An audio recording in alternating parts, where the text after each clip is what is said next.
My name is Jackson, and today is the second day I've ever watched soccer, and I've been watching every single World Cup match.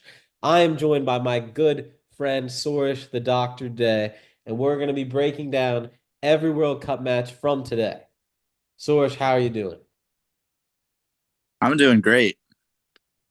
Little known fact about Sourish, he's an expert in all things soccer, and he's here to kind of be my intelligence, my encyclopedia in response to me not having any knowledge about soccer. And Sourish, thank you so much for coming on. Yeah, of course. Not quite an expert, but appreciate it. Yeah, so let's just jump right into it. We had four matches today. We're only halfway through Paraguay versus Turkey as we speak right now, but we've had four matches, and some of them have been really, really interesting. The USA versus Australia kicked off the day. Scotland versus Morocco Mhm. happened after that. Then Brazil versus Haiti and then Turkey versus Paraguay. And we'll just, talk through each one of these, and that'll be what we do. Alrighty. All right, so Source, coming into the day, we started with the United States of America versus Australia. If you remember, I told you last night my prediction was the USA would win 2-1, and they ended up winning 2-0. What are we thinking about this? I think it's another strong performance by the U.S. They did well in their opening. They did well today. Strong performance. Australia is a good team, one of the best teams in the Asian Confederation. Yeah, so strong result. Good job, USA. And, let's hope they keep this momentum throughout the rest of their games. Yeah, absolutely. I agree with that. I thought there was a lot to like about that game, but I thought there were some more interesting ones throughout the course of the day. I think a big question I did have though in this game that I actually texted to you and our group chat is what is offsides? Like that's a thing I think that a lot of newer soccer fans or football fans, as I've been hearing I'm supposed to call it, are confused by. So can you explain to me what offsides is and why does it stop so many goals from happening? So the offside rule. All right. So the offside rule applies to attacking players. And so what it says is that if you're an attacking player in the other team's half, you when a pass is made towards you, you have to be you have to be in front of the furthest back defender. So what does that mean? If all the defenders are up the field, you can't just stand by the goal. You have to be behind the last defender. Um, so that means that you can't just have strikers hanging out near the other team's goal. They have to be back in front of the last attacker, or they have to be behind the ball itself. Um, so that rule forces strikers and forces attacking players to really time their runs. They have to make sure that they're behind the last defender when the pass is released, and defenses also know that the attackers have to do that, and so they will strategically step forward just before the pass gets released, and that oftentimes draws a lot of players offside. So it really adds an extra component to the attacking part of the game, and it's something that attacking players have to pay close attention to. Okay, so well, but and it's also not something that's like a common sense feel out the vibes. Like they really look very closely at it. I saw that there was this thing on Instagram that I saw. Offsides got called one time, and it was not offsides because the defender was so thick, like their butt like actually was further back than the striker's feet, and so it was okay. Like it's very numerical, empirical. Like if there's even a part of the defender that's closer to the goal than the striker, then it's not offsides. But if the striker is even like an inch or a hair closer than the defender, then it is offsides. Am I getting that correct? Yeah. So one of the major changes in recent years is that FIFA now has a semi-automated technology to determine offsides. So it used to be that it would just be at the discretion of the linesman. So there's a assistant referee on the side of the pitch watching the line, watching the defensive line, and it used to be that it would just be that assistant referee's judgment in consultation with the referee. But now they have a semi-automated system. So if there's a goal-scoring play, they send it up to the VAR team. They have their automated system that they run, and you see the result of that, and they can see exactly where the defensive line is, exactly where the last defender is, exactly where the attacking player is, and they can determine in a very precise way is the attacking player onside or off. I see. So I imagine that's probably annoying some of the time and helpful other times, depending on, whose team is getting called what. Um, but Absolutely. I did notice that that did come into effect once or maybe even twice during the USA Australia game today. But it ended up being 2-0. Was that a result that you were expecting, the 2-0? Um, I think if I had to guess, I would have a 1 goal margin, but I think 2-0. Not necessarily surprising. Just indicative of a strong U.S. performance. They did a good job. Do you think going forward with the rest of the World Cup because the US now has um qualified for the knockout round and we don't know how Paraguay versus Turkey is going to end right now, but it's quite possible that they end up winning their group. Do you think the US is going to continue in this tournament looking as strong as they've looked for the first two games that they've played? So they'll they're basically certain. They've booked their spot in the knockout round. So in the last three World Cups that they've appeared in, 2022, not 20, they didn't qualify in 2020. No, they qualified in 2022. They were there in 2014 and they were there in 2010. In all three of those tournaments, they made it out of the group stage and they lost immediately in the round of 16. Um, if And the reason for that is that in the knockout round, some of the weaker teams have already been eliminated. So now you're really playing the very best top performing teams in the world, and suddenly things get a lot tougher for the United States. This is a good team. I think they'll probably make it to the round of 16. Nothing's guaranteed, but I think they'll do that. And that's when we're really going to see how good is this team. Does it have what it takes to get really into those final rounds of the tournament? So I think you know they'll certainly be in the knockout rounds, round of 32. I anticipate they should probably be in strong position, especially if they top their group. But after that round of 16, I mean that's where they faltered in tournaments past. So let's see if they can turn that around this time. Okay. Yeah, yeah.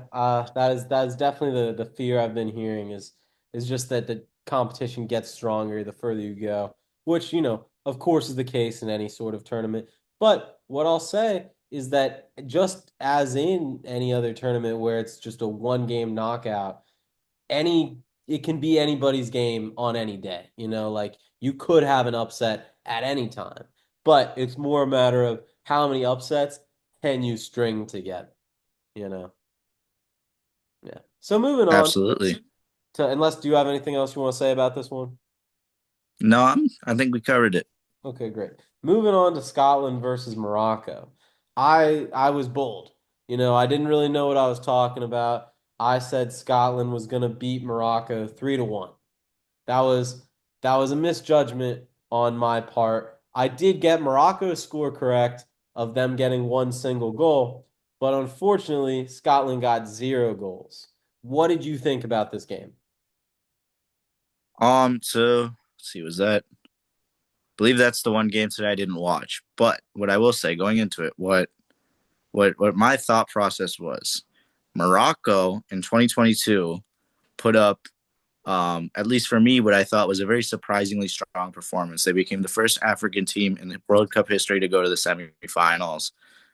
They really sort of showed the world that they are a world class team that can go the distance in the World Cup. And coming into this tournament, Scotland has a much, especially this current outfit, this current era, they have a much thinner resume when it comes to World Cup experience, and so I kind of viewed them as the underdog in that sense. And it looks like with the 1-0 result, they just couldn't quite get it together, get the result that they were looking for against Morocco. So I can't say I'm surprised at the result. I mean, going into the final match day now, Scotland is still in a decent position with a win against Haiti in their opening game. So, a draw or a win, and they're probably good to go. So they'll be disappointed, but I think they're still in a decent position. Okay. You say you didn't watch the game. Pretty much the way it happened is, in the first minute and a half, Morocco scored a goal. They got a quick one off on Scotland, and the whole first half, Scotland really could not get anything going. Morocco was doing this thing that I've seen other teams do a little bit, but Morocco did it the entire first half, where they were just chasing down the ball no matter what. They were not giving Scotland any space to make any motion happen. And then so it stayed 1-0 that whole first half. And then in that second half, Morocco started getting more and more tired and probably more annoyed that they weren't beating Scotland by more because they missed a lot of opportunities.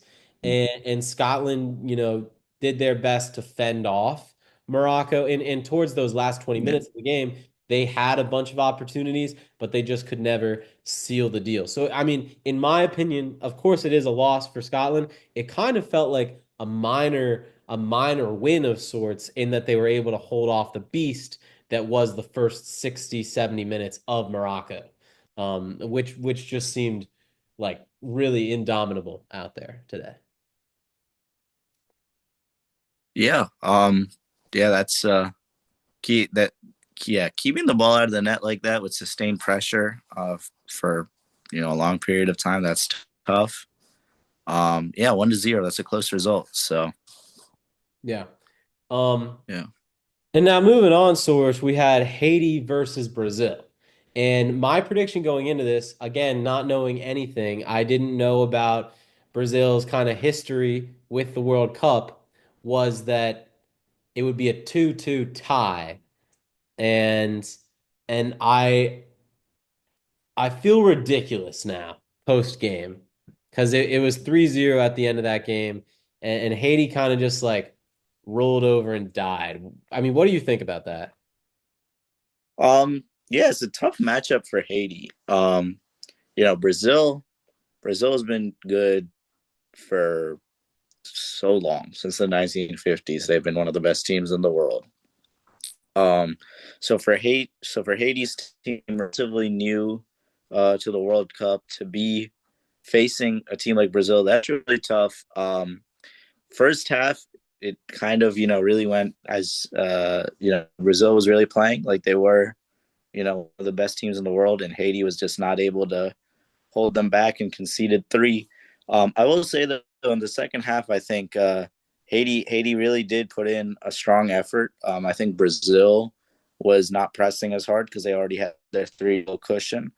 And Haiti managed to hold the Brazilian attack, at least in the second half. So with these two losses now for Haiti, they're probably out of the World Cup. But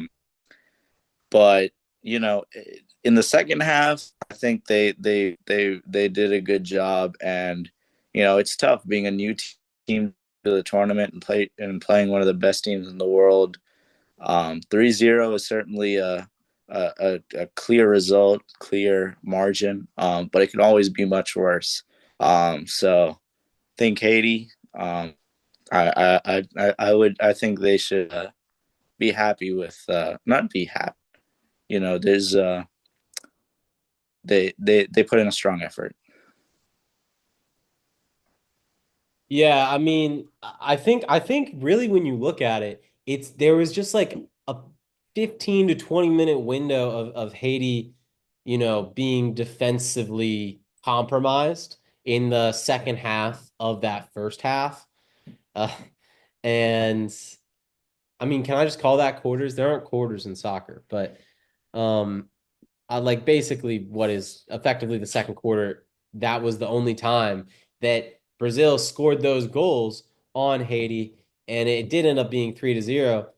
But also, I said this in my reaction right after the game, is when it was Scotland versus Morocco, it felt like Scotland was battling a beast that was stronger than them, but they didn't give up and they held Morocco off very well. And it came to a point where if there were 10 more minutes in the game, I think they might have brought it to a draw.